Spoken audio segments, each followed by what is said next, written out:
having outsourcing, a weight was lifted. I had the extra time and I didn't feel guilty, you know, because like my work is still being done. It was like such a nice feeling to know that someone was taking care of it for me. When I heard about OMI, I immediately was like, ugh.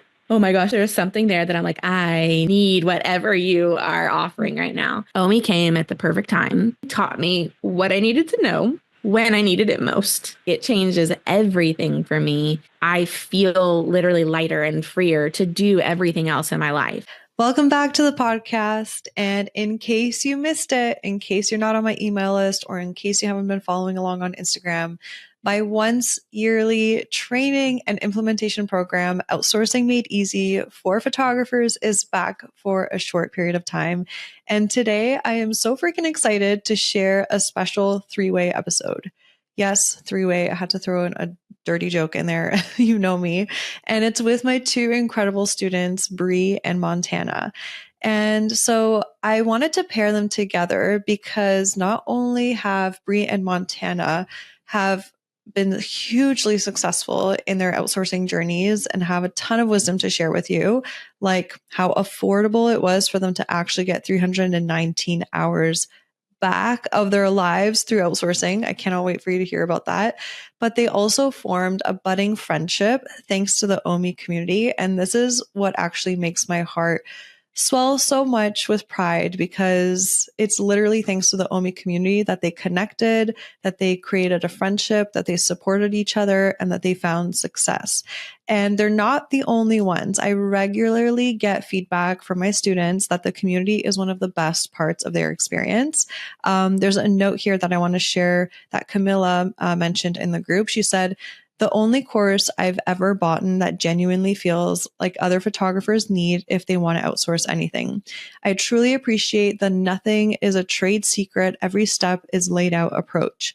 Not to mention the privilege of being in the OMI group is invaluable. I'd honestly pay the investment of the whole course and group just for the group community. Words can't express my gratitude for Sarah's show all approach." So you remember, you are who you surround yourself with. And also you can become who you surround yourself with because you become expanded to see what's possible. And then you have this beautiful community to ask questions with, to share what your wins are along the journey, to share your struggles along the journey. And you have people actually there to support you instead of you just trying to figure it out from scratch all alone. And one thing I'm also really, really proud of as well about OMI is that I regularly get feedback of how easy and affordable outsourcing is with my smart outsourcing workflows that I teach. So here's another mention from one of my OMI students, Nicole. She's like, "Sarah, I found my editor within my price range in less than 24 hours. She's amazing and already sent me back the test images. More photographers definitely need to know about this because it was so easy and I'm so relieved for the upcoming season. I could cry. Thank you so much." So whether you're a let's do this together type of person in a course, in a group coaching program type of learner, or maybe you're that like solo person that just loves to log into a course and just slay it by yourself, step by step, you got this. I feel like I'm kind of the second one. I always just like log into the course and just follow the steps, right? But whichever type of learner you are, and whether you're someone that prefers a community or prefers to go at it alone, just know that I have you covered either way. So that's just a little bit more about the Outsourcing Made Easy program. You can also click the link in the show notes to get all of the details on the sign up page. There's so much that I went into. You can even drop me a video or a voice note or just a typed out question when you go to the link in the show notes. There's literally like a little cool thing that I added into the bottom right hand corner of the page where you can literally send me a video question or an audio and I can video respond back with a custom response to you. So I want to make sure I stay connected with you and I'm able to help you through this process of making the decision for yourself, whether OMI is the right fit for you or not in this process. So okay, back to this 3-way episode because I promised you pearls of wisdom from Bri and Montana. So here is what we're going to go over in today's episode. oh my gosh, my words are stumbling today. I was going to say what Bri drew. No, what drew Bri, which is a stay-at-home mom. Oh my gosh, let me start over. What drew Bri, who is a stay-at-home mom, to start outsourcing in her business as a struggling mom that was on the brink of quitting photography altogether? What drew Montana in to start outsourcing in her business and how she was able to spot the signs before experiencing burnout in her business. What Bri's life looks like now and the ripple effect that fixing your work situation has on all areas of your life and psyche as a stay-at-home mom. What Montana's life looks like now and how it feels to experience busy season without getting behind. What you need to hear if outsourcing hasn't gone well for you in the past and why the occasional poor fit first hire can be a blessing in disguise. How Bri and Montana were able to catch each other before slipping into old patterns and how they were able to supercharge their success together. The mindset shift you need to hear if you think you don't have the time or bandwidth to train someone else to support you in your business. This is a big one. And this is some exciting stuff too here. A breakdown of how much money Bri and Montana have spent and how many hours they saved thanks to outsourcing. How to get the most out of the community networking inside the OMI community. And this includes even if you're an introvert and you prefer to implement while solo. And Bri's final advice and Montana's final advice if you feel nervous investing in yourself. Plus, how OMI stacks up against other investments they've made in their businesses. So this episode is going to give you the real scoop on what it's like inside of Outsourcing Made Easy from people who were in your shoes not so long ago, just a year ago. So I encourage you to soak up every last second of it as soon as possible. And remember, the doors are now open and close really, really soon for an entire year. So whether you're teetering on the edge of burnout or you're just dreaming for more time to focus on the things that light you up, this is your time to make a change and also possibly make some new business besties along the way. You do not have to go at this alone, nor are you supposed to. And I'm here to help you every step of the way, to care about you, to challenge you, all of it. Your success is my success. So all you have to do is take the first step and sign up for OMI. So you can click the link in the show notes there. Otherwise, if you want to hear from Bri and Montana first, then let me introduce you quickly to them first, and then we'll dive into the episode. So Bri is a wedding photographer for fun and heartfelt couples in Austin, Texas. And she's not just capturing love stories, she's a living one too. She's a wife, a mama, a lover of the outdoors, and always happiest when she's barefoot and soaking up the sun. And Montana is a wedding photographer for adventurous couples that are in love with life. And she's located in Barrie, Ontario. When she's not shooting, she loves spending time with her boyfriend, Tyler, their cat, Louie, their friends, going out to the gym with her sister, and enjoying vanilla lattes and pickles, and not necessarily together, which I found really funny. So enjoy diving into the episode. I can't wait for you to hear their incredible stories. Oh my gosh, welcome, Bri. Welcome, Montana. I'm so excited. So excited to have you on the podcast. Yeah, me too. And I love this. So for anyone listening, this is a first. You guys are popping my cherry. I've never done like a three-way podcast because you picked the perfect people. I know. And you guys will find out why I decided to have the two of them on the podcast really soon.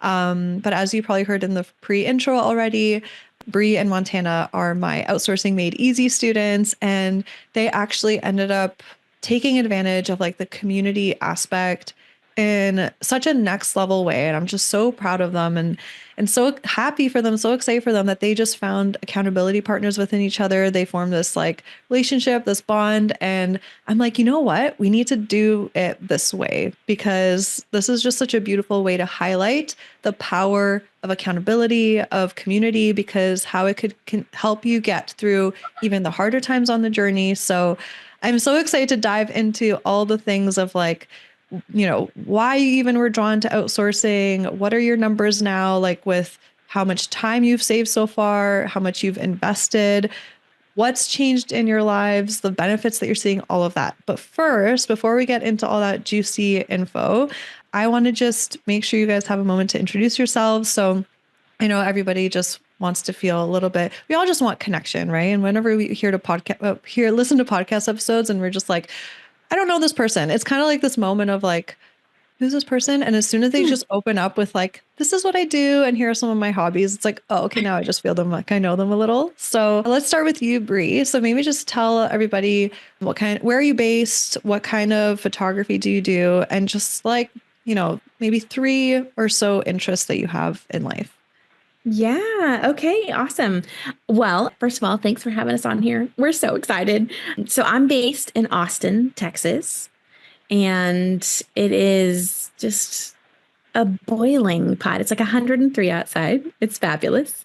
I specialize in senior portraits and wedding photography. And what was the other thing? Interests, hobbies? Yeah. Anything that interests my you outside of photography. Yeah, I love being outdoors. We're an outdoorsy family. I have a 3-year-old, so a lot of my like hobbies are just keeping her alive and entertained. So it's a lot of like, how early can we get to a park? And so we love just pretty much anything that allows us to be outside. Pools, rivers, picnics, you name it, camping, things like that. So pretty much a fan of all things that put me under the sun. Amazing. And when you have like your own time to yourself, those rare moments where it's just like time for Bri, Yes. what is an interest of yours? One of them. Oh my gosh. That's a great question. It's actually like, I guess, space in my life right now that I am like pushing into and trying to evolve, because I honestly, being a mom and having a job and being a wife and all of these other things, I feel like, wait, when all of those things are stripped away, what do I do? So I'm creative, like by nature. So there have been pockets of like times in my life where it's like, I'm really into painting. Oh, I'm really into hand lettering. And so it really just depends on what like chapter, what is going on in my life. Yeah, what chapter exactly. So right now I'm really into like trying to rest. That's not like a natural thing for me. So I actually just had a weekend by myself where my daughter was with my parents, and I was like, what am I going to do? Yeah. And I watched TV, which is a rare thing. I love that. Like just slowing down, even just saying like my hobby is slow living when it's just me, like just slow living. Like I am practicing slow living at the moment. So love that. Thank you for sharing. And Montana. So what kind of photography do you love to do? Where are you based and some of your interests? So my name's Montana. I'm from Montana Leaf Photography, based in Ontario, Canada. What? Hello, I know, super close. And opposite of what Bri said, it is freaking cold here right now in Ontario. It is so chilly. It's so weird. It's like fall in August. We're like, it's weird. It's not supposed to be like this. Yeah. But yeah, Ontario, and I specialize in shooting couples in love, and just running around forests with couples, like capturing them being goofy and silly together. And the other, what you said, interests too. Yeah. What do I like to do? I love going on hikes, going on long walks. Right now, I feel like our main thing right now is like we're talking about getting a dog. So like literally everything is about dogs on my mind right now.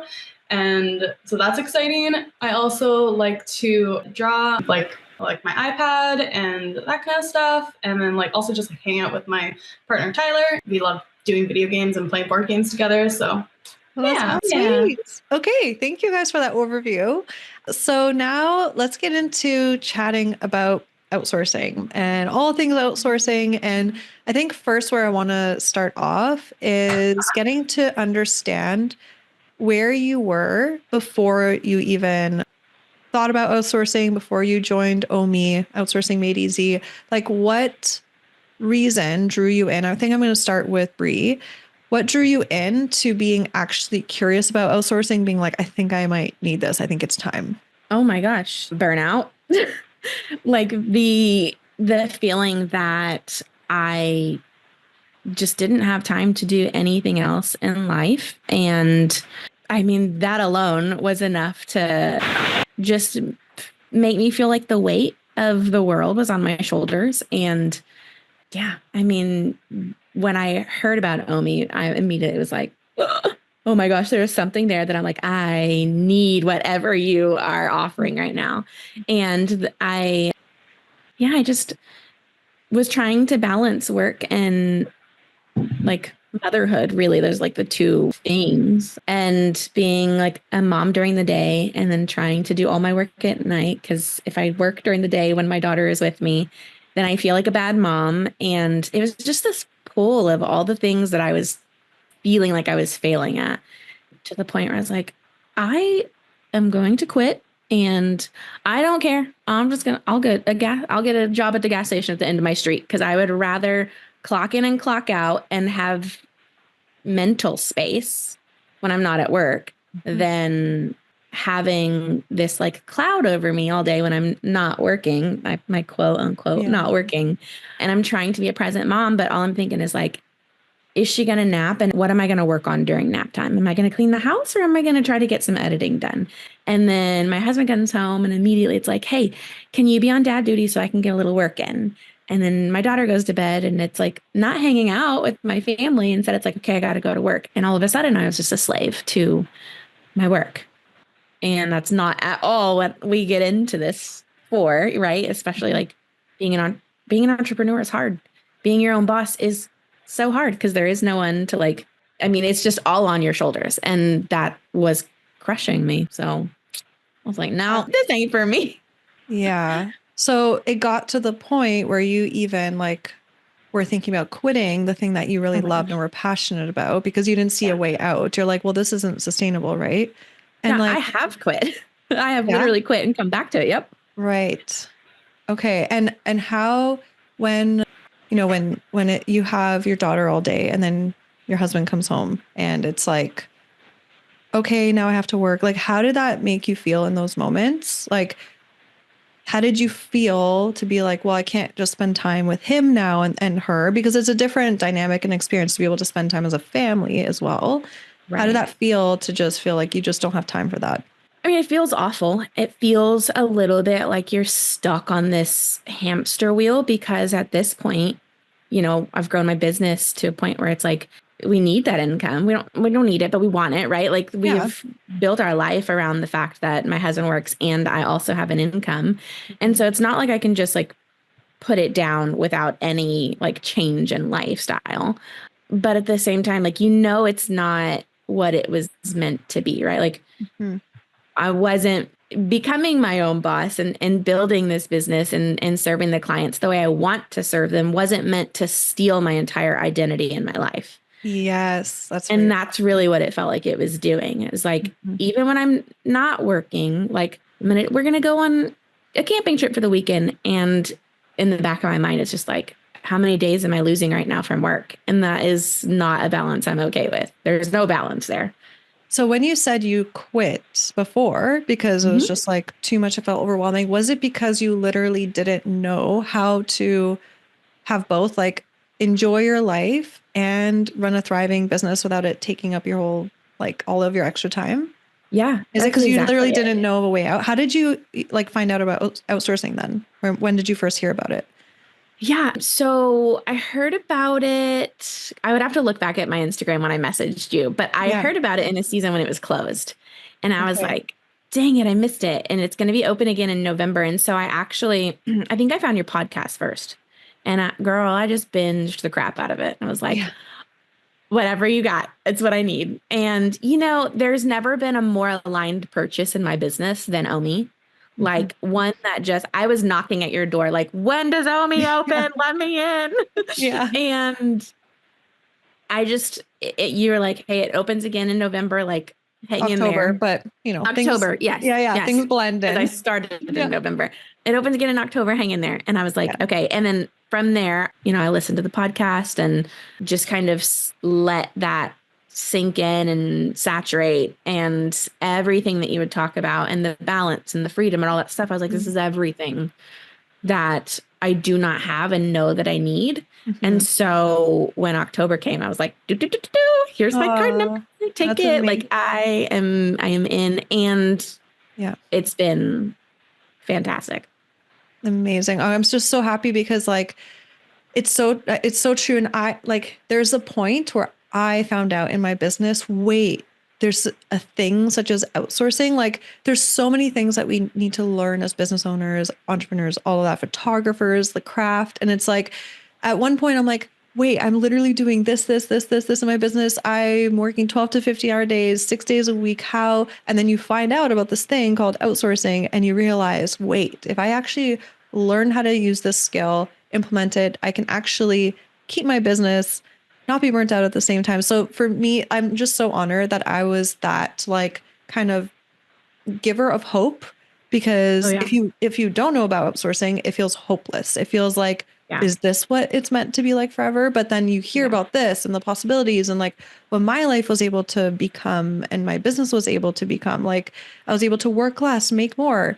And then for me to be that like hope for you and that bridge to where you are now, which we're going to talk about, I'm so honored. So thank you. Thank you also for trusting me. Thank you. Yeah. And Montana, let's hear from you. I'm so excited to hear from you about like where you were in your life and business, how you felt before you found out about outsourcing or OMI. Like, why did you even get curious about outsourcing? Okay. Yeah. So when you asked her that, I'm like, okay, think back. Where was I? And I do remember it was, so last September, I've only I started my business in 2020. So 2023, last September was getting to busier in my job or in my business. Yeah. And I had 2 weddings that were like the main part of that year. And I remember feeling so stressed out on the editing that I had to do for it. And I felt like I completely lost my fall because I didn't I felt like I couldn't really experience it because I was just so focused on having to get these weddings done and edited and out.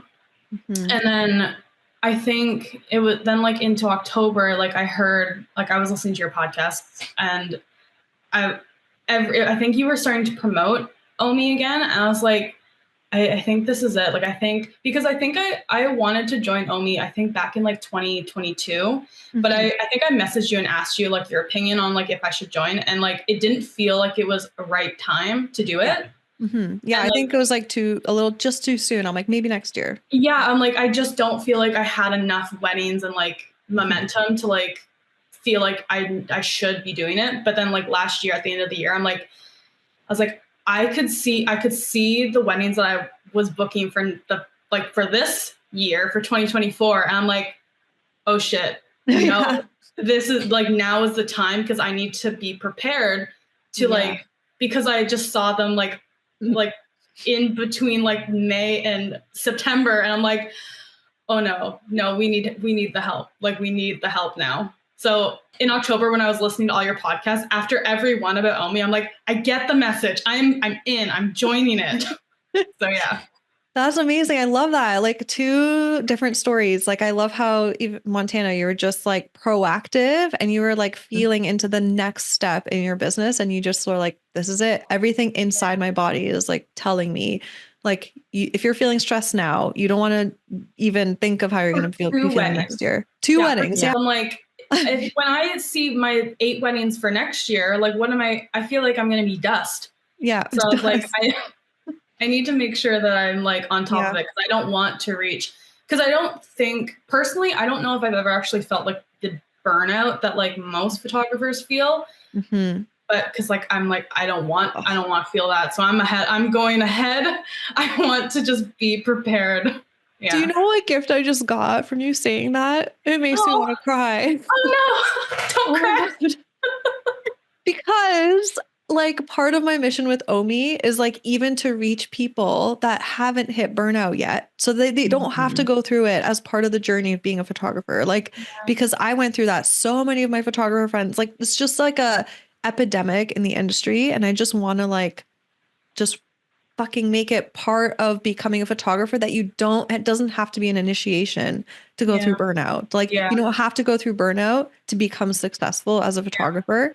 And to hear you that you were able to see the value in it before you get to that, I'm like, Yeah. oh, that's everything. And So like, like, that means not that I definitely have felt like overwhelmed, like, and like stressed, but like, yeah, like I just wanted to like get ahead of it. Yeah. And because, yeah, I just didn't want to be in that situation. That's amazing. Okay. Thank you I both for highly sharing. recommend that route. Yes. Do what Montana did.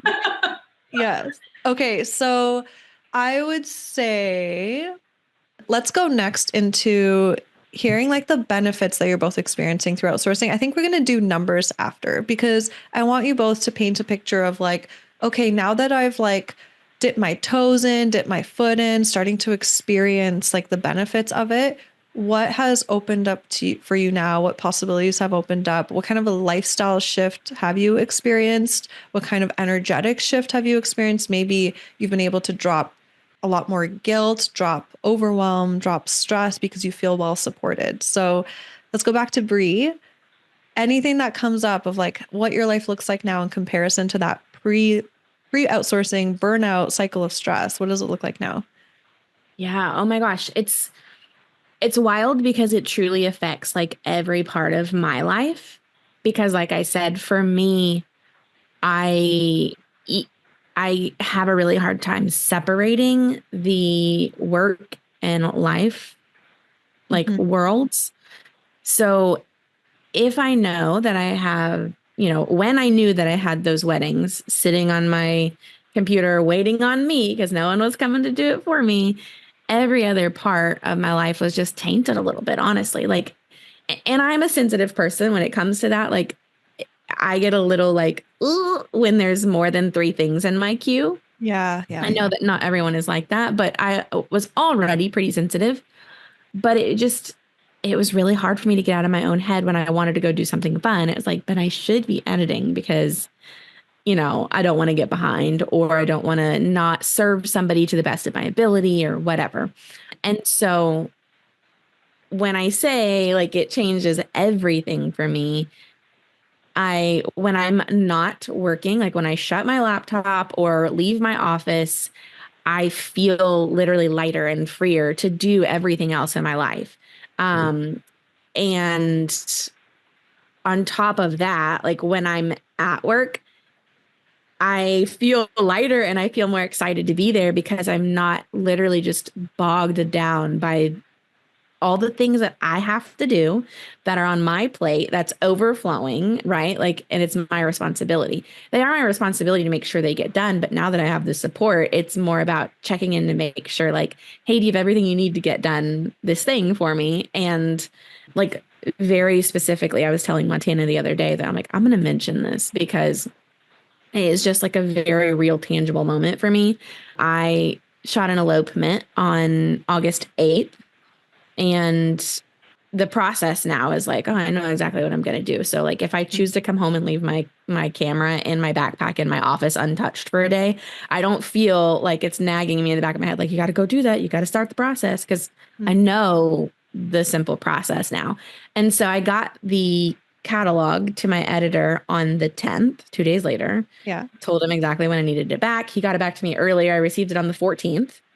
And I got the notification that morning as I was packing a go bag for me and Evie. We were grabbing breakfast and going to a park to meet with some friends. And I remember seeing that notification come through saying, hey, just finished so-and-so elopement, have a great day. And I was just like, literally light as a feather, a smile across my face, not thinking like, okay, now I need to go da-da-da, but like, thank God that's been taken care of. And I get to go have this like fun morning with my friends and our kids and enjoy life the way it's meant to be and leave work at work. And I feel like obviously like that's amazing, but it was also like the process that you have taught me. I knew like when I got that back, I know what the next steps are. I know exactly how long they take. I know that I'm going to be able to deliver. I delivered my gallery 10 days after I shot the elopement. Amazing. And which is, weeks ahead of schedule, but I chose to do that because then I was leaving. And to be able to like go on vacation, knowing that there's nothing in my queue or if there is something like someone else is working on it for me, like that sort of peace of mind is priceless. Like I can't put a real number on it, on that. Yeah.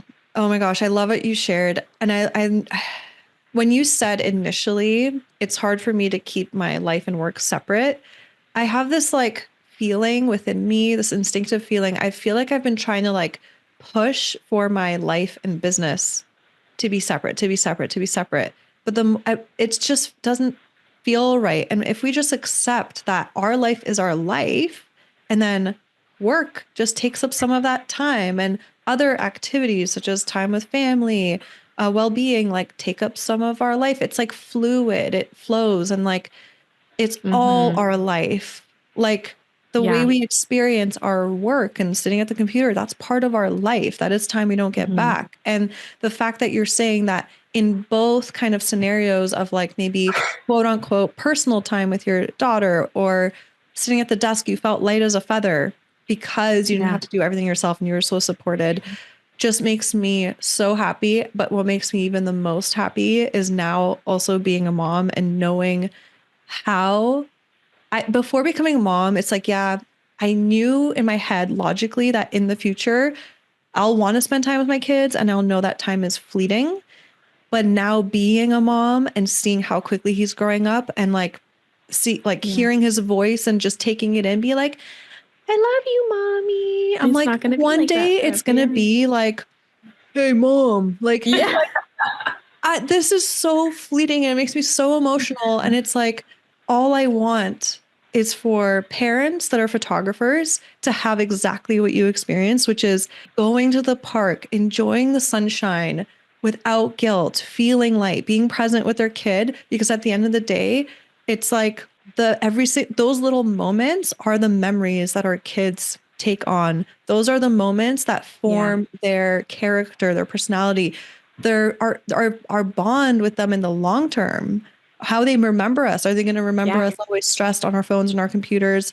Sorry, I'm doing my best. I'm going to just sit you in front of the TV. I have to go work. It's like, I'm not judging anyone for doing that. Sometimes it's a survival thing. Like we just have to get through. And that's when we don't know what tools to use, like outsourcing. Right.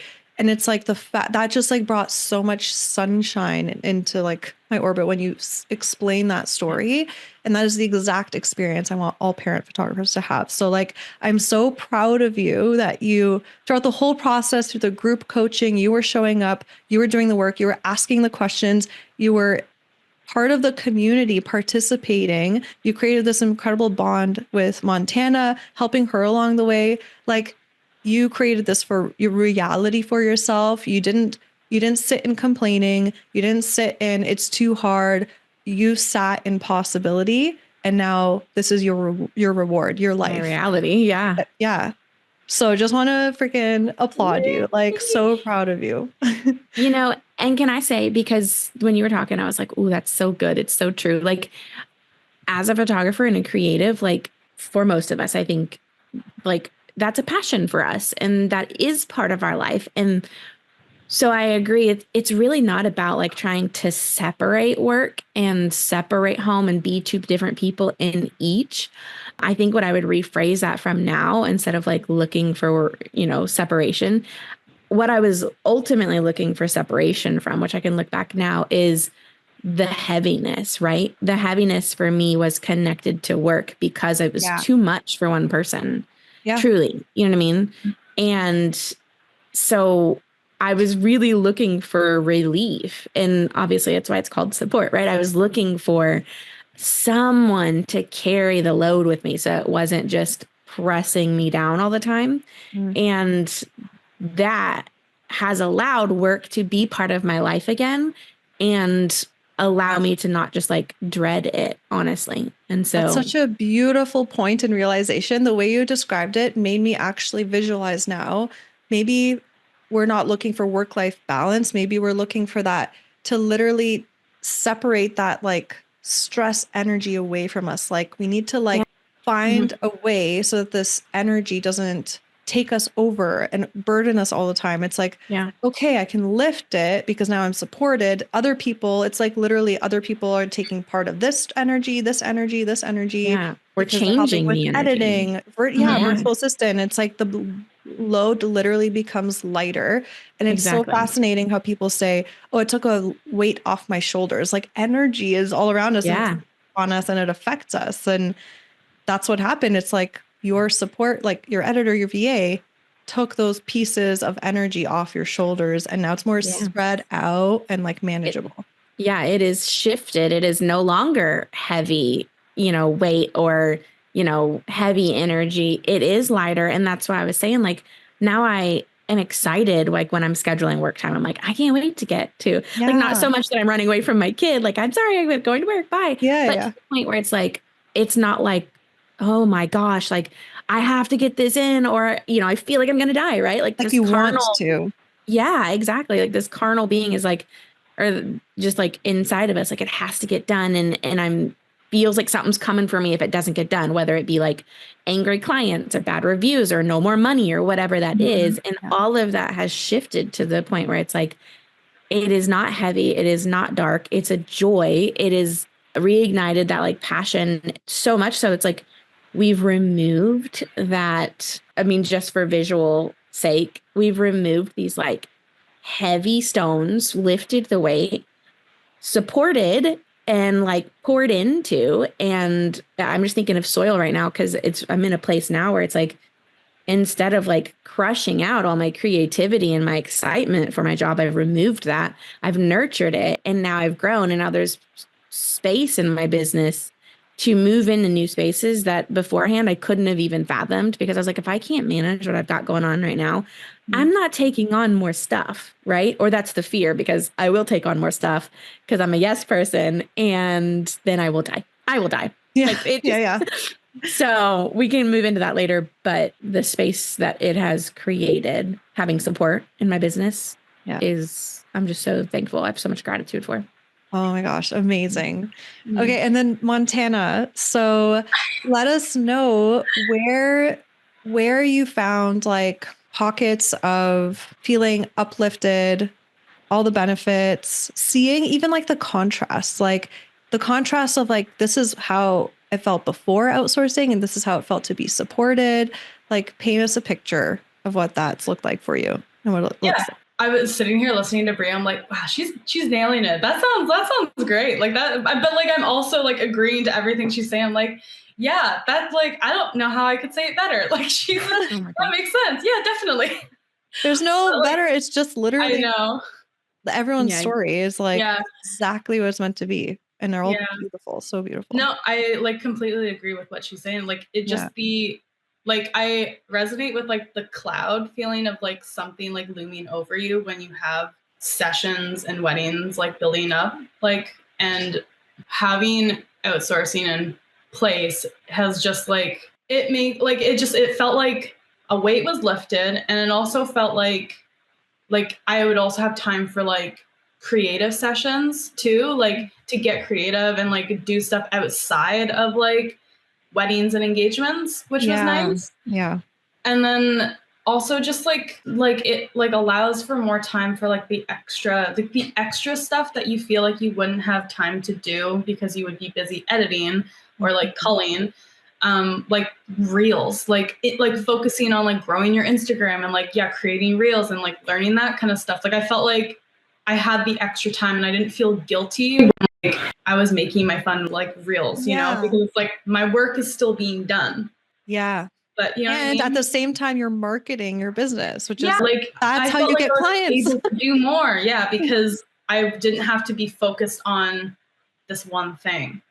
Yeah. And also just like being able to enjoy most like my summer while like the stuff, like my sessions were being taken care of. I mentioned to Bri that like recently that I was like, it's like a really nice feeling is like, I had a wedding that I was working on, but I sent it to my editor and I was like, can you just like finish this up and like take care of this for me? Cause I had 2 weddings, like I had a double header, and it was like such a nice feeling to know that like someone was taking care of it for me while I was working and like while I was shooting and having fun, like at the wedding itself. Like I knew that like the weddings that were in the past were still being taken care of. Yeah. And then I got it like 2 days later. Like I think I got it on Tuesday morning.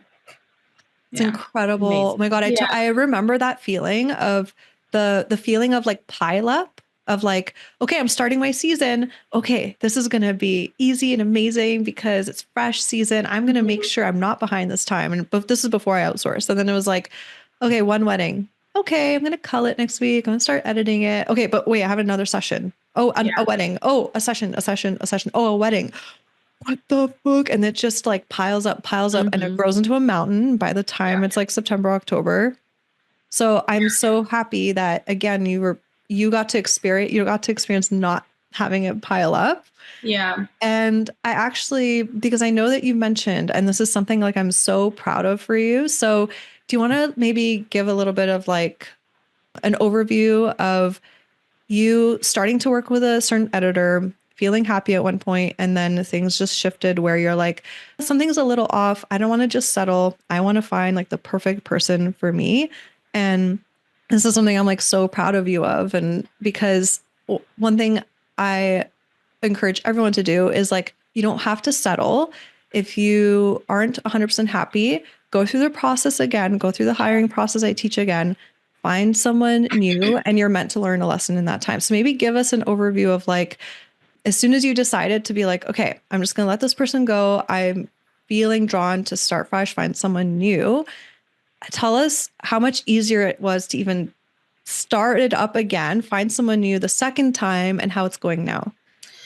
Yeah. So I had an editor, and we were, making like having like good momentum and things were going pretty good. And then I just kind of realized that like I value communication, like just like steady communication. And like I was just finding that I wasn't necessarily getting that. And there was like a few other things that like I was realizing that like needed, like just lessons learned in the process that I'm like, you know what, I know going forward for my next editor, like this is how I would do it differently. And I feel like it all just kind of like worked out. And like, so currently I do have a new editor separate from the one that I hired first. Mm-hmm. And I hired her within, I think I found her, like I posted my job posting. I hired her within 2 days. Like I had the interview and then like sent her a test gallery. The test gallery was like, she did so good. Like she was so good at what she did. Like she kind of already knew how to work Lightroom too, which was like really phenomenal. And then like, I just had to like tweak a couple things for her. And then I already sent her, like I said, like previously, this was the editor that I sent that wedding to help me like finish up. And she like did so well. She was asking all the right questions that like to me that like questions that like I didn't even think to maybe like ask myself or like to like her. And I was just like, I already feel so good about her. The communication is on point. Like it just feels so much better. I'm like, oh, this is how it's supposed to be. Like this is it. So that's kind of where I'm at with that. Did I answer all the? Yeah. And like, I wanted to like bring this up and share it because I know so many photographers, if you've never tried outsourcing before, or maybe you've tried it and you're like, it didn't work. The people just didn't get it. Right. It's like, it's such a skill to know how to train someone, how to like have magnetic hiring where you actually know how to magnetize the right fit person for you. Like there's so much of that. And then having smart outsourcing workflows, like all of those three things combined, you need to have them in order to find the right person.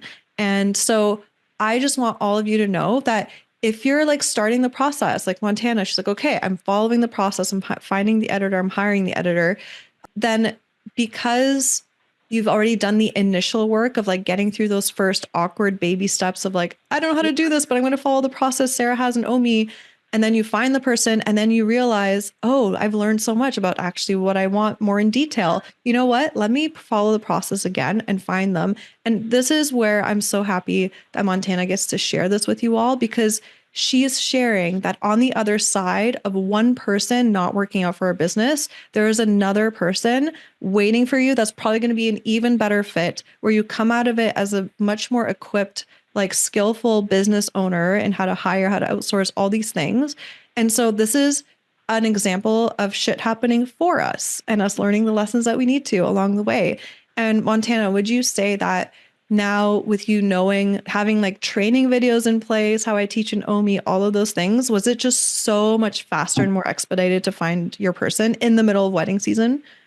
So much faster. And also like catching myself when like when I was telling Bri about like my situation and like saying like, okay, I'm working on these weddings. I feel like I could just do it by myself, but I know that I should get some help. She was like, no. Like the amount of time, like, you know how fast it'll be like to just post your job posting that I've already created before. Yeah. And like, I just had to tweak it. Like I just take the 15 minutes to post it, pause on it, let all the applications come through. Yeah. And then come to it the next day. Like it was just you build it up so much bigger in your head than like what it actually has to be. And then I was able to like get help like within days, rather than like if I was just on my own, and I would probably still be like only like a quarter through a wedding.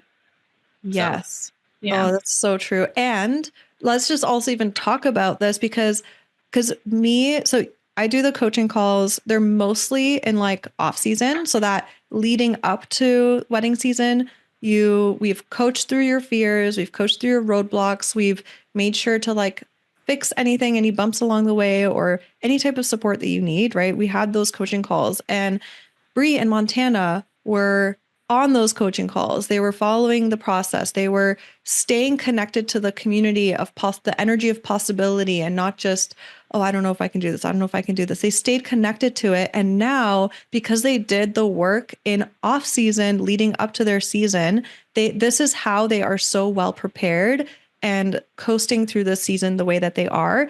And Montana, if she didn't do the work in slow season to get to this point, she would have been starting like from scratch in the middle of busy season, looking for an editor.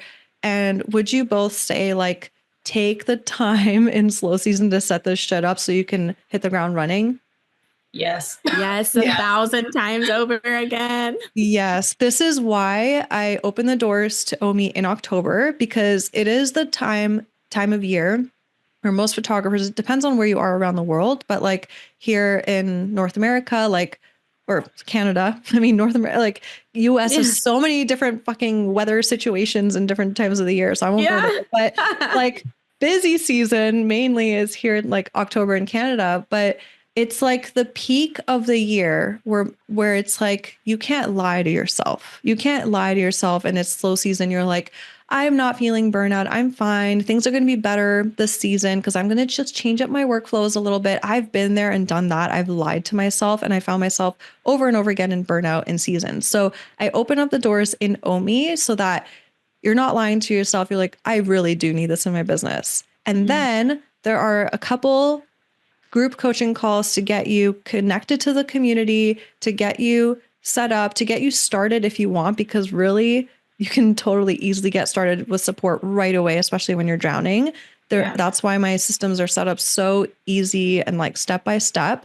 But then the most of the heavy lifting, not even heavy lifting, most of the application happens in slow season, so that for the following year you're set up. So this is why it's so key for anyone. If you're feeling pulled and drawn to OMI, this is your time to really pause and be honest with yourself that this is what you need, because your life is too valuable to just like continue being constantly stressed and having that heavy shoulder feeling all the time. Like it's investing in it now so that next season, next year, forever is smooth sailing.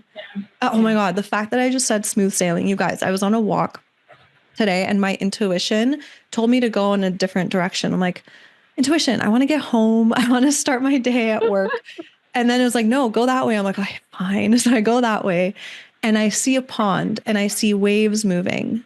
And then this beautiful metaphor pops into my head that I know I'm meant to share right now in this podcast episode. And it's when we are a photographer running a business by ourselves, we are like a sailboat that's just floating on the water, and it's just floating and it's not really moving anywhere. Maybe it's moving a little bit with the waves very slowly, but it's just like it's on the water. It has ups and downs, like feeling light and then burnout, feeling light and then burnout.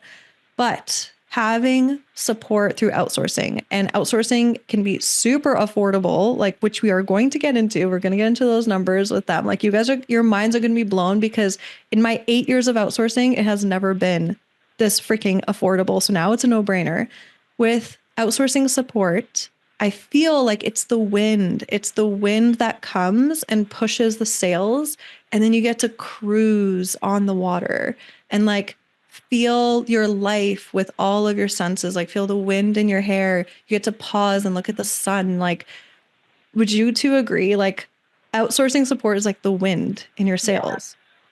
Yeah. And I also just want to address that, like, the lie that like we tell ourselves that, like, well, I mean, coming from myself, that like that we can, like, we're the only ones that can like really do like the editing on our photos, like, and like to the standard that we have, like, but like that's such a lie, because it's like you train the person, you train them fully like how you want them to edit your photos, and then you have the final say on like how the, like, what they do, and like when they get, like when you get it back from them, and when you fully like train them, and like they know how you want your photos done, like it just, I don't know, it just like, it's just an excuse like to tell yourself that like no one can do it as good as like me, like, you know what I mean? Yeah, like, I know what you mean. Yeah.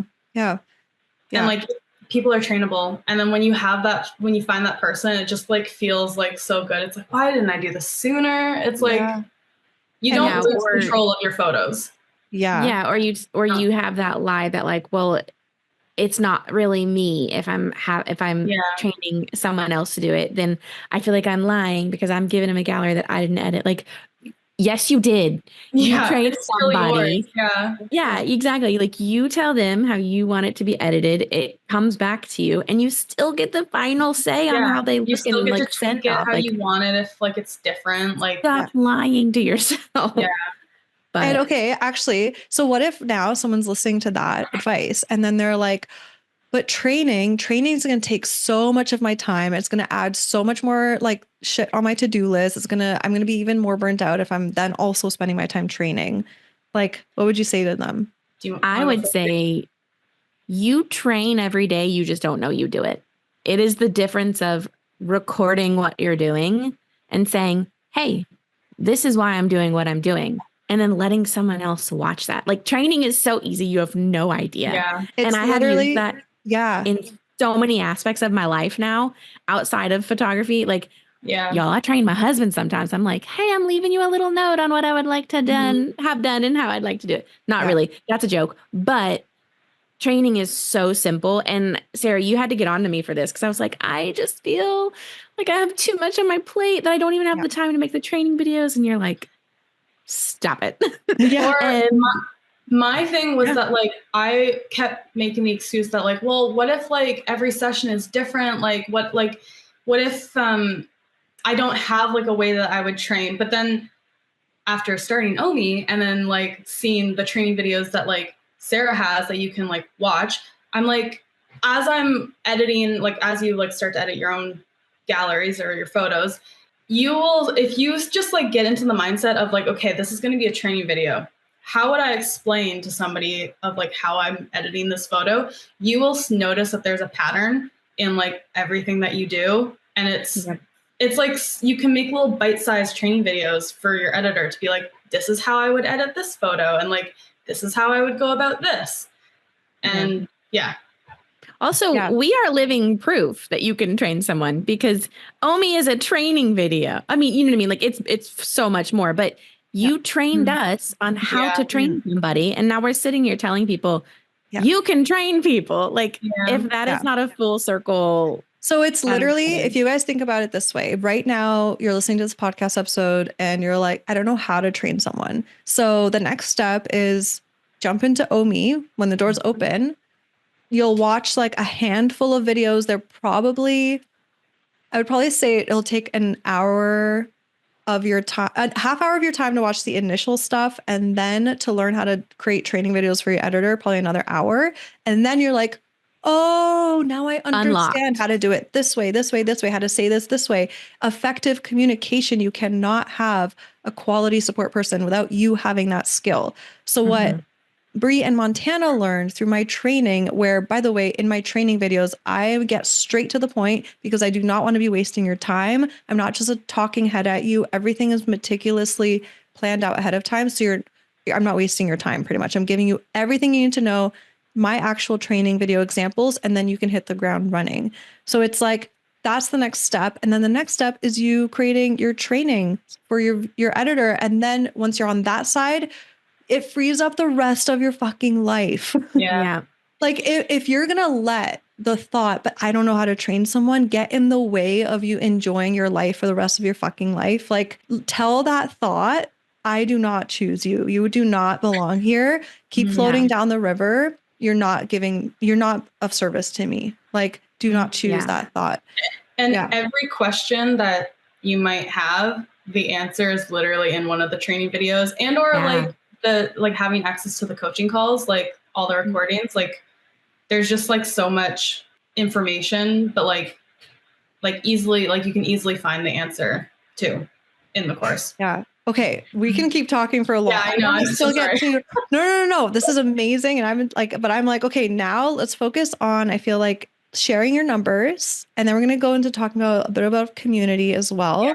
So I will say, let's do Bri. So actually, no, let's go with Montana first. My intuition is saying that way. So you guys, those of you that are listening are in for a treat because Bri and Montana like took their time and they're being super open with their numbers, with their business, because they are now so passionate about outsourcing and seeing how it changes lives that they want you to see how affordable it can be and how much time you can save in your life. So Montana, I would say maybe start off with sharing how many weddings and sessions have you outsourced so far? Because you started in the past like 3-4 months actually implementing outsourcing, right? Yeah, I haven't been doing it like for super long, but like you said, 3-4 months. Yeah. And so far it's been four weddings and 8 sessions, like engagement sessions or like couple sessions. So let's go into, okay, how much have you invested in Imogen AI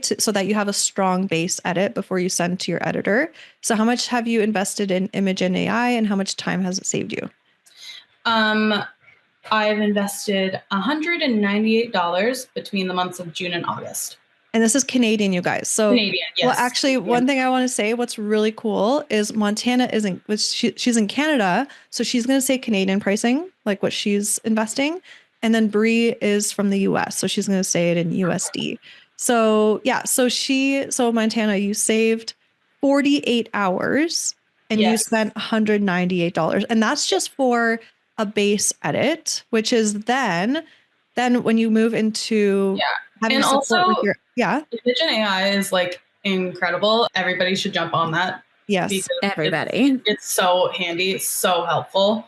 Like I have no regrets in like starting it. Yeah, because what it does is that it creates, you know how we all have presets in Lightroom and we can quickly edit the base edit with our preset? Imogen AI is like a preset on steroids, where it just makes it so much stronger so that then when you send it to your editor and they do the final touches, it's even more cost effective for your editor because they don't have to do as much per image. The turnaround time is even faster.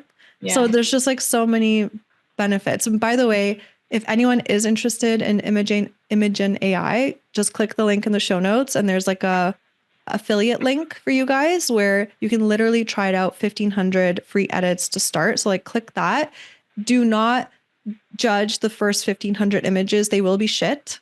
Yes. You need to continue to run a gallery through it. I teach this step by step in Omi. Like I teach you how to do it most efficiently.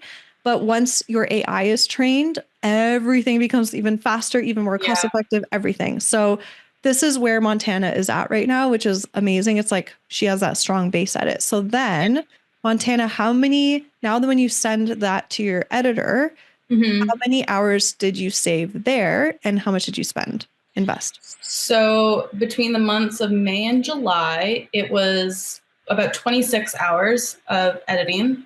And then for those months, the total cost that I spent for those 26 hours is $125. Amazing. Okay, so let me do some calculations. Canadian, yeah, Canadian. Okay, so for those of you listening, let's just put editing into one big bucket, okay?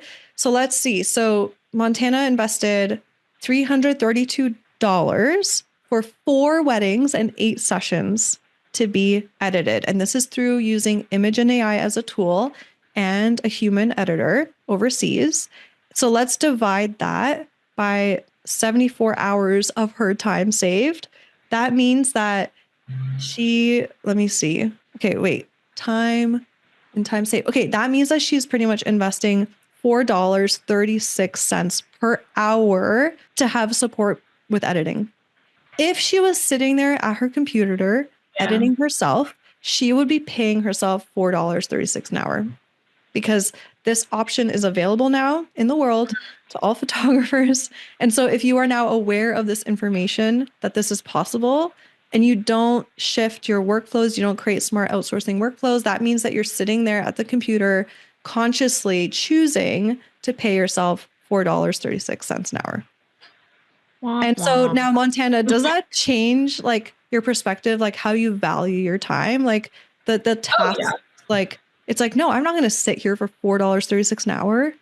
Like, no, like, yeah. When I put it into perspective of like, well, I would pay that to like have somebody do that for me. Like that would be lovely to like just hand it off and I don't have to worry about it. Yeah. Yeah. And for those of you that are like, how is her editor so affordable?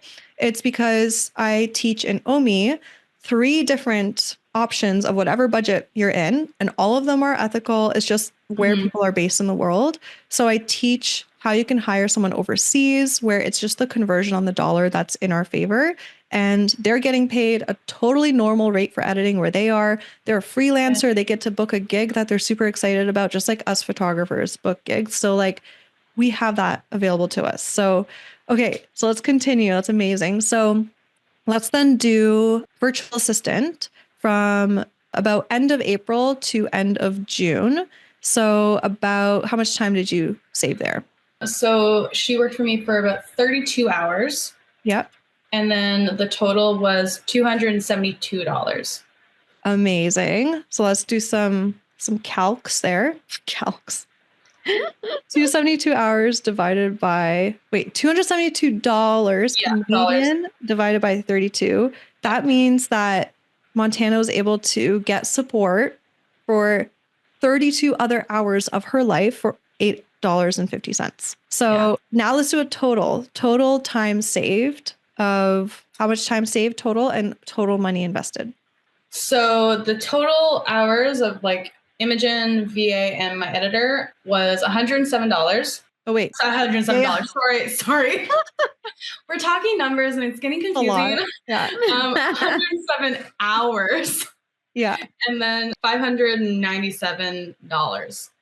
Amazing. Which comes out to, this is super exciting, you guys. This means that the overall amount of time she saved, if she divides, the amount of money invested, which was $597, then she divides it by 107 hours that she saved of her time in the last like 3 months. That means it comes out to what, Montana? Tell everyone. Okay. It came to $5.55. An hour Canadian. Yeah. An hour average. Yeah. Yeah. So it was just crazy because when she did the calculation, she's like, oh, angel number.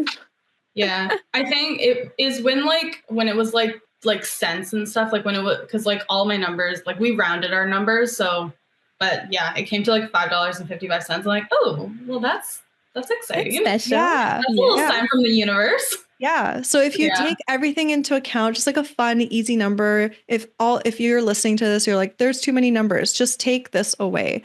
So Montana has saved 107 hours of her time in the last 3 months. In front of a computer. Yeah, not in front of the computer. And she was only paying on average with all the tools and resources humans she's using like $5.55 to get her time back.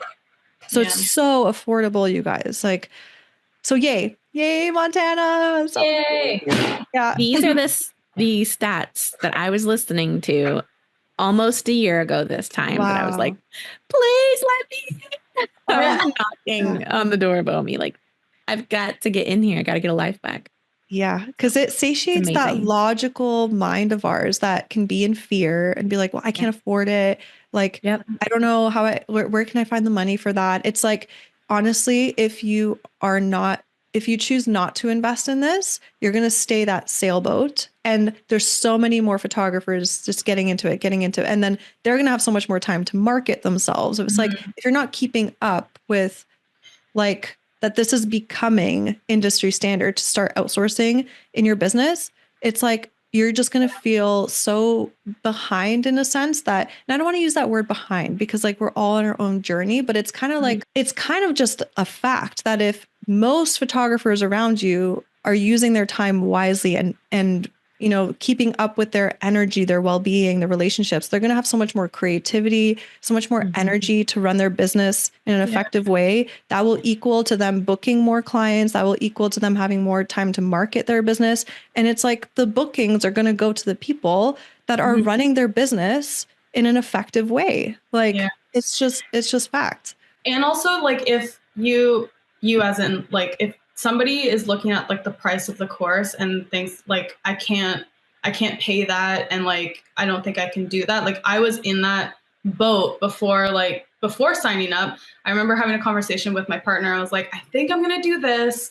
How do you feel? It's this price. And he's like, I don't know. Like, do you think that you should? And I was like, in that moment, it was like I had a gut feeling like I have to. Like I have to just like jump, like take the leap and like do it. And I'm telling you, you won't regret it. Like you won't. Like you don't, like the price of the course is literally less than like most likely a wedding. Like, and you just get that back like 10 times over, like with the value that you get. Sorry. Thank you. No, I love that you shared that too, because it's a real feeling. It's a real feeling we all feel when we're at that checkout, any course we want to buy. Like we have that feeling. The empowerment you feel afterwards when you start outsourcing, just like you, like it makes up for it. That's beautiful. Can I add to that real quick? Because I feel like that's such a killer point. I have invested in like smaller investments and I have only once. I'm not like a big shot or anything, but I have made an investment that is like double the price of me. And you think when you're making these investments, like this is the thing that's going to take me to that new level. It's going to give me the confidence that I need. It's going to give me the forward facing like website and Instagram and all the things that I need that's going to bring in the money. And all of that can only go so far because all of that may be true. And you might start getting all the inquiries you've ever dreamed of. But if you are dying, if you are just folding under the weight and the stress that comes with all of that, and you don't have the support system, none of those other things matter. And so still to this day, right now, this is the most valuable thing that I have invested in, like as far as like education, because this, I mean, it just changes every other aspect of like, we've talked like non-photography related, like I need help in my house and guess what? I know how to outsource for that now. And I know how to do a job post and I know how to vet people and I know how to get the support that I need in every aspect. So I 100% agree. If you're on the fence, like from my personal experience, no other investment in education has had an ROI like this, like in terms of like, because you just can't put a price on your peace of mind and your lightweightedness. What's the word?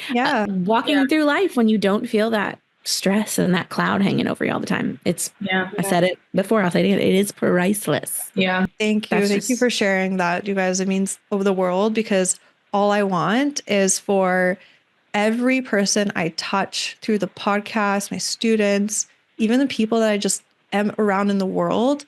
I just want to help people get to, I don't know how to call it. I would say abundant, slow living. Like it's like we do not have to settle how much money I want. You make shit ton of money, like so much money that you get to like have the lifestyle you want, have the experiences you want with your kids, be able to donate to charities if you want, all those things, and have that peace of mind. Because when we have peace of mind at home, then we end up creating more bonds in our relationships. And then when there's more peace at home, it ripples out into the kids that we raise and how we are as humans into the outside world. When there's peace at home, there's peace in the world. Really. It's like, that's my deepest why.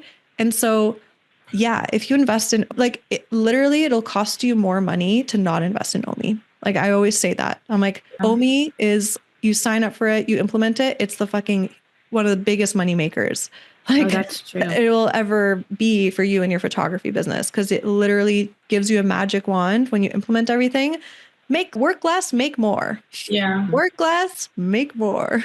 Yeah. Because then you'll have more time to shoot, to market, and make that money and be supported everywhere else that you don't want to. So yeah, that's amazing. Okay, let's get to Bri's numbers. Yeah, sorry. So Bri, take us through, for your numbers this year. So we're going, these are the numbers she pulled from January till now. So I would say end of July, right?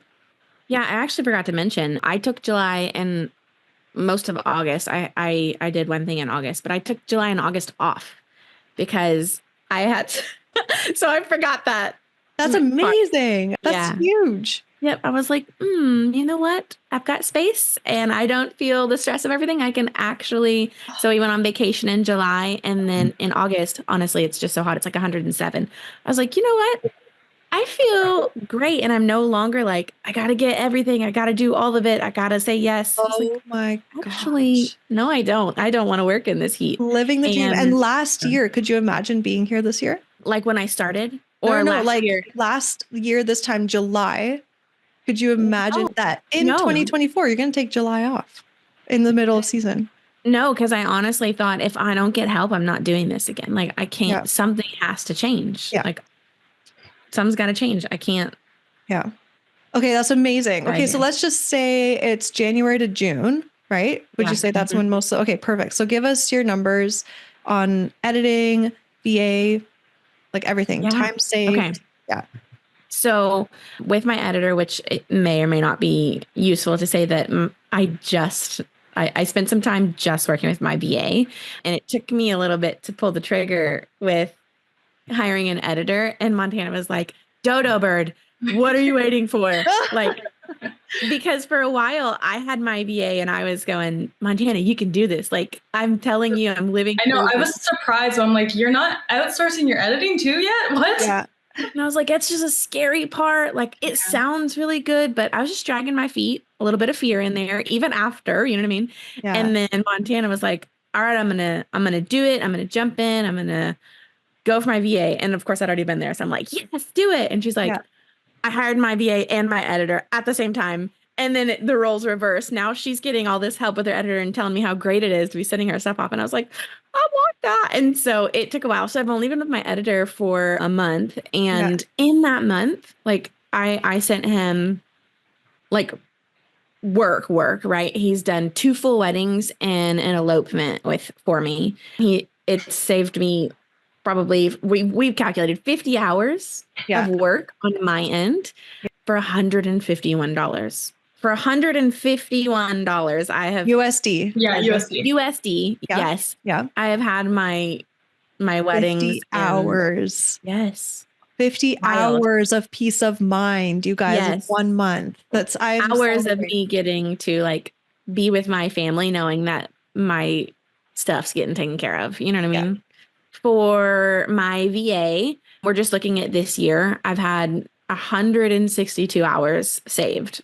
162 hours of work getting done for me, and me being able to trust that that's going on in the background for $529. Oh my gosh. We're talking blogging and emails and keeping on track of like my CRM and culling and you name it, like wild. I also use Imagine AI, and I've had 12,000 edited images, 100 hours saved for $567. So like our total numbers for the year, I have saved 312 hours of work for 1,246 USD. That's incredible. That's wild. My gosh. And a lot of that is work that I could not have done without Omi because I don't have 312 hours to give. Like I would have had to say no to work because I have to calculate when I bring on work, like, okay, sure, I'll do that wedding. But then I also need to leave 20 hours or however many hours for editing. So what I would do is I would take a wedding and then I would block off the entire next week and I would put a big sign on my calendar, no gigs. This is an editing week, a culling week, a posting week. And so now that I know that I get to outsource that and send that off and have stuff going in the background for me, I'm like, yes, I will take 2 more sessions this week. Yes, I will do another wedding next week because I'm not. So you're easily able to make more money. Easily. Yeah. Easily. Yeah. Oh my gosh. And you guys, we calculated. So for her investment this year, for half a year, 6 months, $1,246 USD. She saved 312 hours of her life, $399 USD per hour. That's how much it came out to. Like, because she's getting incredible support overseas.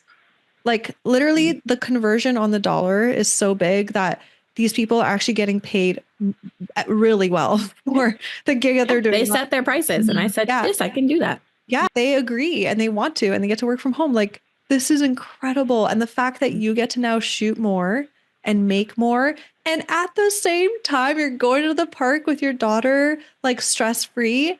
I'm taking vacations and not opening my laptop. This is what I'm talking about. Oh my God. I'm so proud of both of you. Okay. I want to stay in the being proud of the both of you for so long, but I'm like, we have to keep going with this episode. So I want to just like lastly touch on, I know we could talk forever. I want to touch on the value that you two found in community, because you found each other, and like, how helpful was that to not go it alone? Firstly, with the group coaching calls and then with each other. You want me go first? Yeah. Let me talk about my accountability buddy. She is one. It's been like so great that Omi has like brought Bri to me, and like, yeah, it's been nice that like even like outside of like the course, like we connected, and like I feel like, I don't know, yeah, it just feels like so great to like know that like I have a friend in Texas and like we can like just connect and like talk about like all things like business. Like we even like we've had like our own like hour-long coaching calls like just with us, which has been like so helpful, and like we bounce ideas off of each other, which is like it's been so much fun. And like, yeah, we've already talked about like visiting each other too, like Yes, please bring me to Canada, guys. Let's go, because not right now, girl. Did you hear the temperature? Did you hear mine?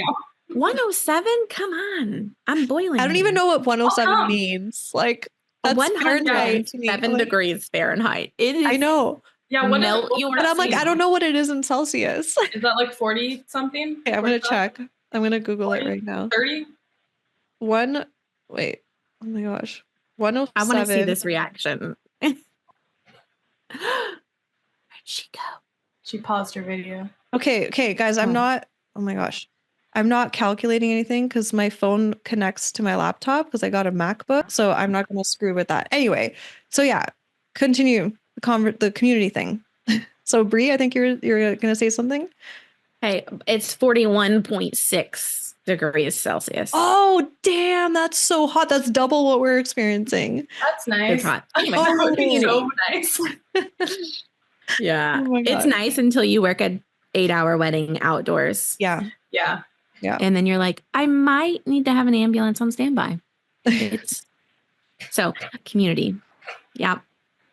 Montana, were you all done? Were you wrapped up? No, yeah, I'm good. If you want to like start. It's just been really nice, like to like, even like outside of you, Bri, I mean, like I'll talk about you forever, but like even just like meeting other photographers that like are even in your area, or just like meeting other photographers like around the world, and like knowing that we're all kind of like doing this together, and like it's been nice. Yeah. For me, I'm someone who knows myself. I know I need community. Like I will shrivel up and just drift away if I don't have community, and it's not fun. And specifically in business, like in photography, I spent so many years of my business not having community and not even knowing that it really existed. I was just like a lone wolf. I bounced ideas like with my husband, and which was great because he's also a photographer, but it's just different. It's different when you are sitting in your house, at your computer. Like I thrive at sessions because I'm with people, but then it was really hard to do all of the rest of it. And like my first taste of community was honestly just a couple of years ago when I met someone at my church who was also a photographer. And I was like, oh my gosh, like can we move into a house together? Because I need you in my life all the time, right? And then shortly after that, I was invited to like an Instagram chat like group of photographers, and it has changed my world when it comes. So I knew that I had a value on community, which is why I was at every single call, like Zoom call. I was like, if I am here and I'm in this, I want to be in it with people. And I knew immediately like how valuable those calls were. Like the very first time we had one, I wrote every single one of them down in my calendar. Like I made sure that there was nothing that could interrupt. I had childcare for most of those. Yeah.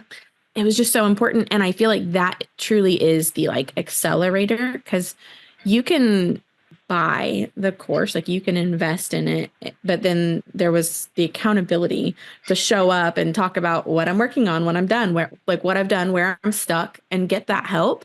And I said on a lot of the calls, I'm like, this feels like therapy. And for someone who needs community in like this business, like it really was like being able to chat with like-minded people going through the same thing I'm going through, hearing your problems and going, oh, yes, I didn't think about that, but that's my problem too. And then getting solutions for them and moving forward together was wild. And I just couldn't get enough of it. And honestly, I think it was one of the calls, Montana, that you were expressing like, I don't know if it was a win or maybe you were stuck somewhere. And I was like, on the side, I'm like, hi, I'm Bri. Me too. Whatever you're saying right now, exactly where I am or where I was or whatever. And I was like, we should hang out. We should chat. And I think we ended the call, the like OMI support call, and then immediately called each other on Instagram and ended up talking for 2 hours because we were just discussing like how amazing OMI has been so far, how we've implemented it. And, we learned about each other and our businesses and like what we specialize in and all these things. And it was kind of like a slingshot for me. If you think about it, like there were times where I was, further in the course than you were, and I was able to encourage you and pull you up, and then you would pass me. And then we would talk again and you would pass me and you're like, you got to get to this next part because it gets better. And then I would go forward, and then we just have been like that ever since. And I feel like that was a community that I didn't expect to find in OMI, but I'm so grateful that I did because I love you so much. And even from there, it's like, there have been like talks about like other students in the group, like, hey, next time y'all like hang out, could I come? We're like, yeah, come on. Like, we love it. And so it's been really good too. Cause in reality, I think it started because I was like, Sarah, can I just do one-on-ones with you forever and just have you like whip me into shape? And these really do help in getting like outside opinions and thoughts and being able to like brainstorm and do all that stuff with somebody. It's just different. And so I love that. Thank you for sharing that. So very grateful. Thank you for sharing that. And I love how you started. You're like, I know myself, and I know that when I enroll in a course, a program, coaching, I know what I need, and that's community. And I also want to talk to like, it's so funny because there's so many different learning styles, and I know myself. And if I just get the login to the course and everything is set up, I hit the ground running and I do the steps. I just do the steps. I do it quietly on my own. The educator doesn't even fucking know I'm doing anything. They don't know who I am. They don't know I exist probably, because I don't really show up to the group coaching unless I'm just really in a pickle. But I just like, that's how I do it. And it's like, some of you listening might be that person that's like, well, I don't really want the community. I'm a more introvert. I just want to be focused, do it on my own. like, I just want you to know that the group coaching calls are there for people that like thrive off of those and need them. They are not necessary for you to have full success with outsourcing. Like, I literally built out the course that if you never showed up to one group coaching call and you know that you're self-accountable enough to just follow the steps and do it. Like, I have another student, Jessica Wasik, who is also a success story on the podcast. I don't know the order of all the success stories coming out now because we're pre-recording them, but she fully, that's her. She goes in, does it, check mark, done. Like, so I didn't actually have any like coaching opportunities with her. And so that's the beauty of me is I've designed it specifically in a way for all different learning types. There's a workbook if you're kinesthetic and you need to write. There's like so many things that are encompassing what everyone needs, right? So, and I totally get and respect the community aspect. And I love your metaphor of like the slingshot of how you guys helped each other go along. Cause I can see that happening a lot. You know, people are like, oh, I don't do online courses because I don't finish them. Well, this is where like you can actually find an accountability buddy. That's what they say. It's so funny.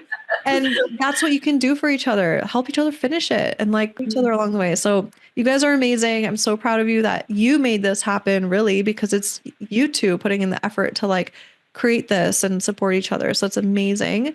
And I would love to know, I think before we wrap up, is there anything else that you both want to share on your heart that you want to share to people that are listening in this? They might be in burnout. They might be in really wanting to like sign up for me, but they're just in fear.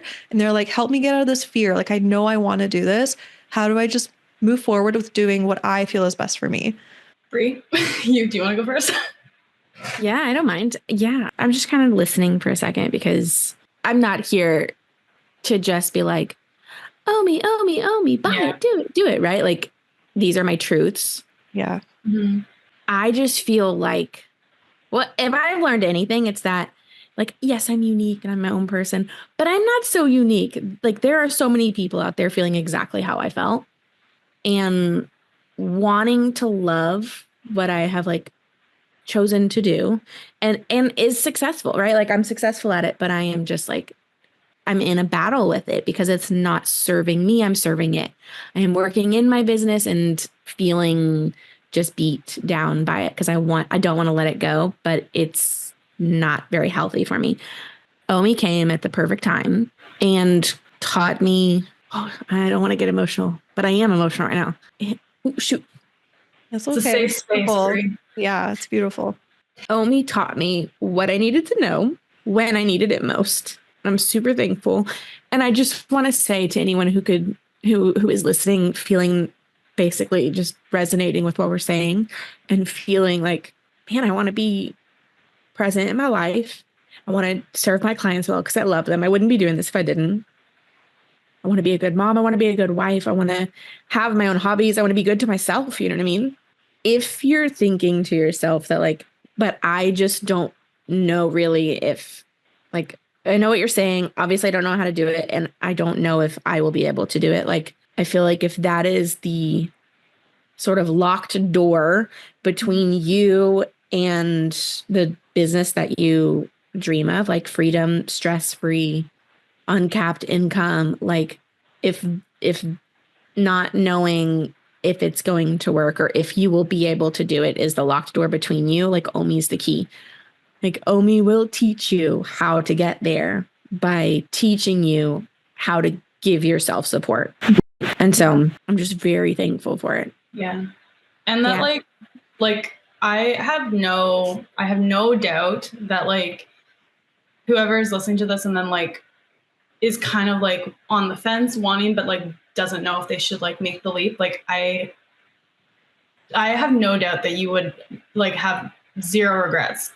Like once you've like started doing it, because like, just like when you're in it and like you've started experiencing it, it's just like, you're going to wish that you had have done it sooner, but then like, yeah, you'll do it in the time. It's amazing. And then also just having access to like Sarah's energy and like being around her, like that is also priceless in itself too. Like, yes. Yeah. So true. You guys. Listen, also, let me say this too, because I started in October. I got rolling in November, and that was busy season for me. That was peak busy season for me. And I remember thinking, oh my gosh, am I going to do this? And then it's going to sit on the shelf for a while because I'm just so busy. And it was a commitment. Like it was a commitment I made knowing that like I will slow down to speed up when it feels so wrong to slow down because Yes. I already feel overwhelmed. Yep. And I will teach myself and I will learn in Omi how to do less and make more. And I had sticky notes on my computer because I knew that saying yes and moving forward to that at the time that I bought it meant that I was going to put more pressure on myself when I felt like I didn't have it, trusting that there was going to be a release like sooner than I was thinking there would be. Yes. Does that make sense? I remember those calls, those initial Yes. coaching calls that you showed up to vividly. And I remember you're like a full-time at-home mom plus photographer. Yeah. And I just, because I'm on the other side, knowing how quickly it is to actually find support, how quickly you can train someone, I was like, Bri, you have to trust me. Like, there's no time left to lose. Like, I don't want you staying in the burnout like now. Like, there's no point. Don't wait any longer. Follow these lessons that I outlined. Do it. Trust me. It's so much easier and less time consuming than you think. And you trusted me. And you maybe there were like 2 weeks that were like, okay. But then you come out of that time and it's like, oh my God, Sarah, you were right. I can already be supported even in my busiest season, find someone who's a great fit. Yep. Yeah. And that commitment was hard because that meant for me, I was spending my days as a mom and then I was pulling, okay, it's 2 a.m. But you know what? I got to the point that I wanted to get to. So there was a period of time in there where I knew I was taking on more for a short season so that I could get massive support. And that short season was hard, but I would do it all over again a million times because of what I have now. Yeah. Yeah. So for those of you listening that have already signed up, or depending on when this podcast episode comes out, or you're literally going to sign up, like jump on those initial coaching calls, because if you feel like you're drowning, get on those coaching calls and I will be there to support you to be like, let's fucking go. Let's get you affordable support right away. Literally, you can hire a virtual assistant for like $5 an hour on average in 2 weeks. Get them started on tasks, like get your or an editor, like there's just so much we can do. So like jump on those calls at the start. Support can happen so fast. Yeah. If you say yes and allow it to. Yeah. And trust the process because there's going to be so much resistance. Like Bri said, she's like, it doesn't make sense. I'm in my busiest time right now. How the fuck can I also do this? But she did it. I also remember thinking like before I even hired, I was like, I don't have like the training videos like in place and like I don't have all the things ready yet. But figuring out like when you just start, you make your application, literally it just kind of like every step kind of like reveals itself. Yeah. Like as like you go and it's like, okay, now I'm making one training video. Okay. Now I have to do this. And it's just like, it all just kind of like flows and then you've hired your person and then it's like, oh, well, that was actually a lot easier than like my brain made it out to be. Yeah. Way easier. Yeah. That's why I trust the process. And then again, this is just coming from my experience, but like the coaching calls help so much because I was stuck at a point and then you were able to like assess where I was, Sarah, and tweak it for me because we're all different, right? Yeah. The process will work, but sometimes we just get stuck in our own, like, it's like, Sarah, I don't know. I'm feeling stuck here. Like I can't do this. And I felt like you kind of gave me the permission to like, okay, I'm going to have you switch these two things. Yeah. Because you are the person who needs the accountability to light the fire under your ass to get done what needs to get done.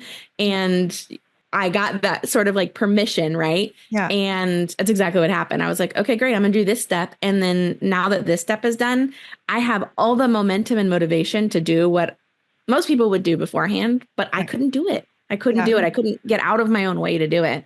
And so for me, that was like one of the prime examples why the coaching sessions are so valuable, because yes, you can do it on your own, but if you show up and you are vulnerable and open with like, I'm doing it on my own, I'm kind of feeling this way, like let the expert help you. You know what I mean? Like show up and receive the help that's available to you.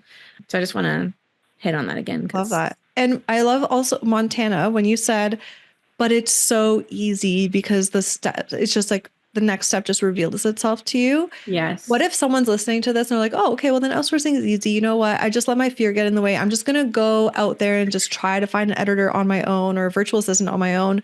Like, do you think that it would be as easy if they try to figure it out on their own?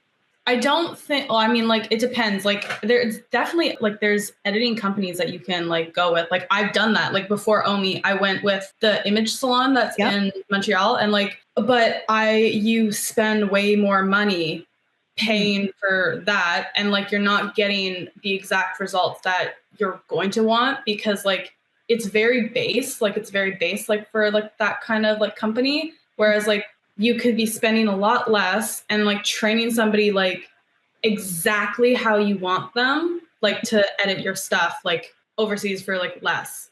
Did I answer your question? I feel like yeah.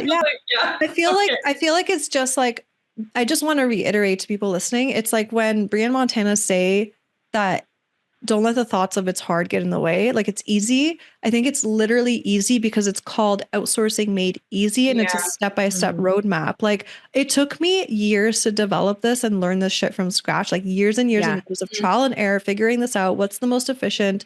Oh, I fucked up there. Now I know not to do that. It's like you get the fast track to knowing how to create like magnetic hiring right off the bat instead 100%. Of being like, okay, Google, together job post. Yeah. But then how do I know how to do it for my business? Oh, exactly. how do I then interview people? Like it's all these how-to questions that will just stop you in the process. But here in Omi, it's like, watch this 5-minute video, take this action. Watch this 3-minute video, take this action. Watch this 10-minute video, take this action. And that's why it was easy for you too. Yes. And that's what I just want to reiterate. Yeah. I was going to say my answer was totally different than Montana's. Yeah. Because you asked me that question. I'm like, hard no. Do not do it on your own. Like, it's definitely like you could do it, but it's not going to be as easy. And you're just going to be spending more money. Yeah. Sure. You could also like drive to the ocean and decide that today, even though you've never done it before, you're going to scuba dive and you can Google the store to go to get the right outfit or suit and where to buy the flippers and where to buy the oxygen tank, where in the ocean to like get in. And then you can spend all the money on those individual things. Yes. And then you can try not to die in the ocean. Which that's you a probably great will. metaphor, Bri. Like, bravo to that. Yeah. I'm just saying, right? Yeah. Like outsourcing made easy when we're talking about, oh my gosh, like get out of your head, just follow the steps and it will happen. Yeah. That's inside of the course. Doing it on your own, you're going to spend way more time, way more money. And the point is stressful. You're already worried about, do I have the money and do I have the time to do these things? And so my thought is like, could you do it? Sure. With a lot more money and a lot more time invested in it. Yeah. And your success would be delayed for as long as it takes you to do that. Yeah. My success with outsourcing was like 2 to 2.5 years. Right. My success initially, because I was figuring out from scratch. Yeah. You know what I mean? Like it was, let's start the course. Let me watch the first videos, implement. Immediately someone is culling for me at an incredibly affordable rate. And I already have hours of my life back. Yeah. Like amazing. Okay.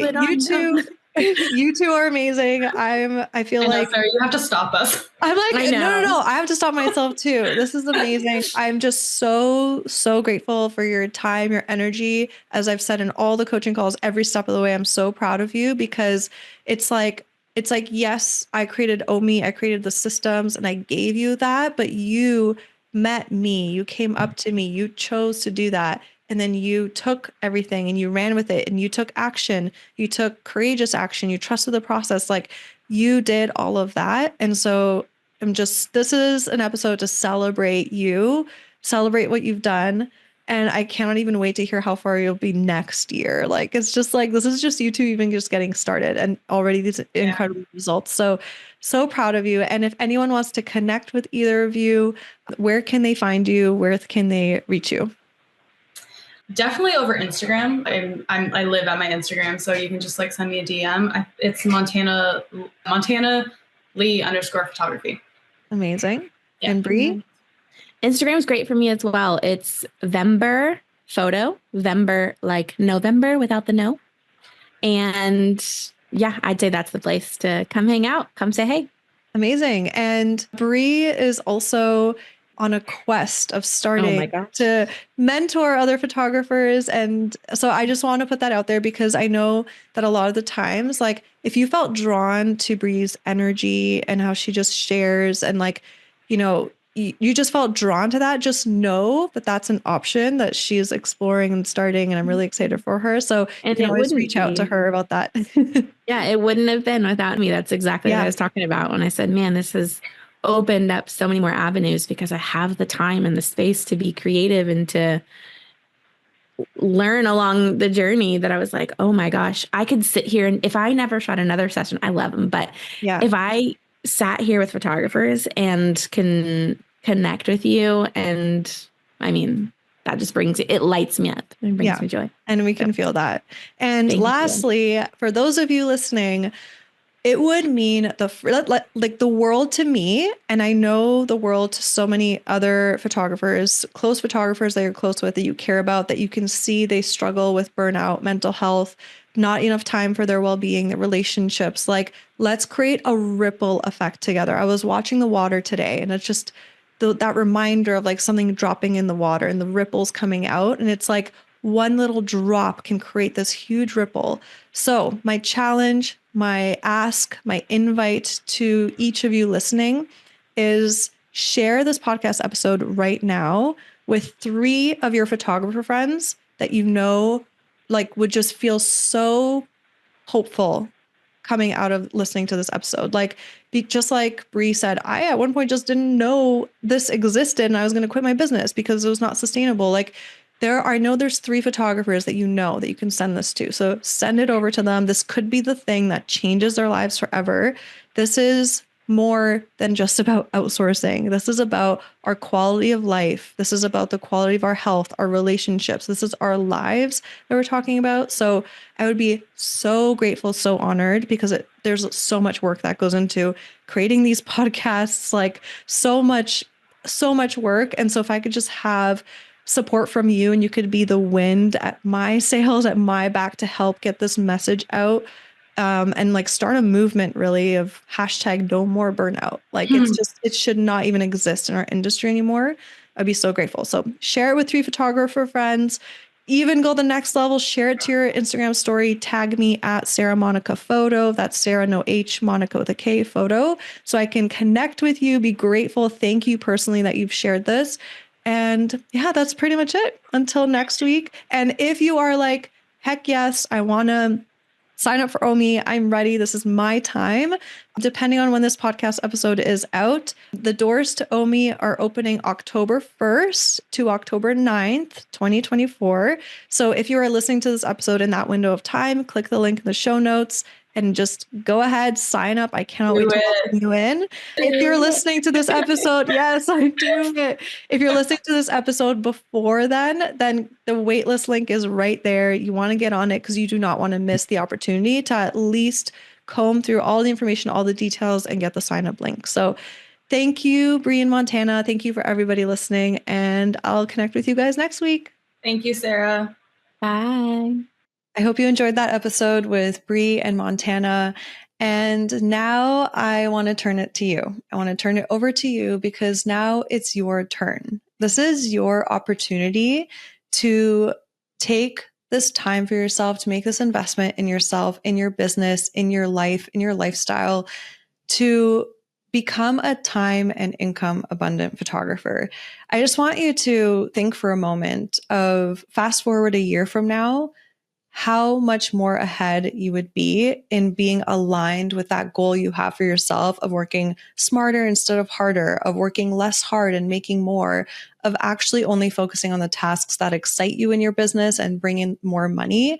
If you say yes to yourself right now and you take this commitment and you trust the process, just like Bri and Montana did and all the other incredible OMI success stories over the years, then you will be exponentially farther than where you are right now a year from now. And so this is my invitation to you to click in the link in the show notes, get registered, get signed up for OMI. I can't wait to support you. Or if you still have any questions or fears or thoughts that are keeping you on the fence or unsure, I want to make sure you feel sure about this decision. And just remember that fear is something that's going to pop up no matter what. Whenever we do something new in our life, in our business that takes us to the next level, even things like when we want to go work out at a new gym or anything like that, right? Our body actually creates fear inside of us because it gets us a little uncomfortable.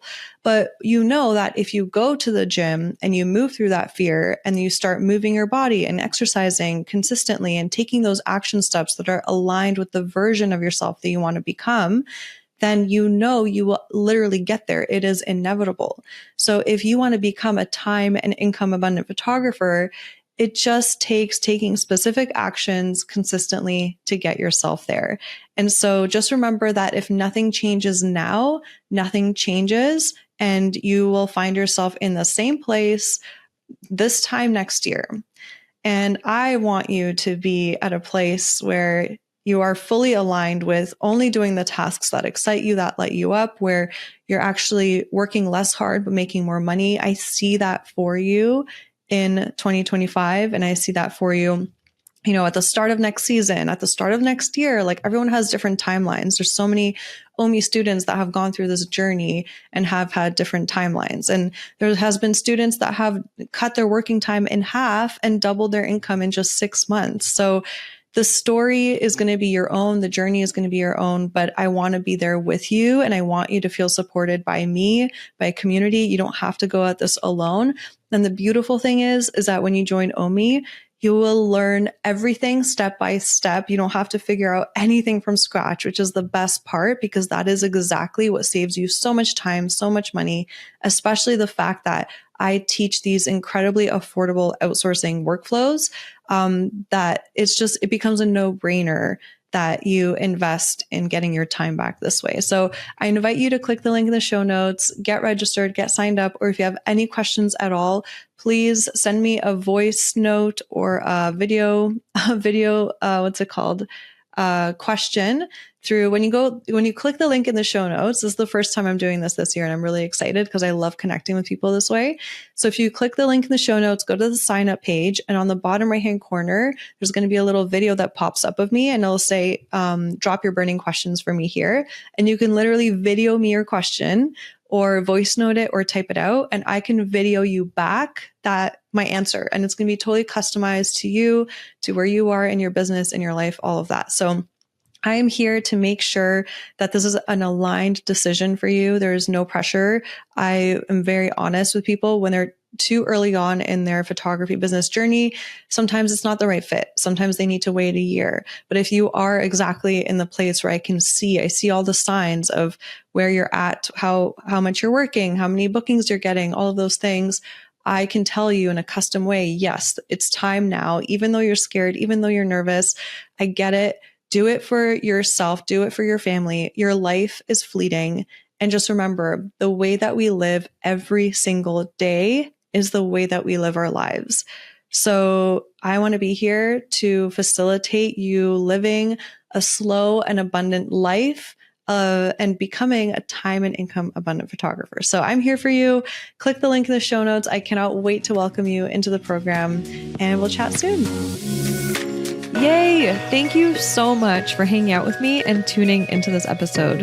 If you got value out of it, please feel free to message me on Instagram at Sarah Monica Photo. That's Sarah no H, Monica with a K, photo, to let me know. I get so freaking energized hearing from others that what I've said has had a positive impact on their lives. Also, make sure to hit subscribe to the Shine and Thrive podcast to never miss an episode. I'm so grateful for you, and I'm sending you all the productive vibes your way so you have the best week ever.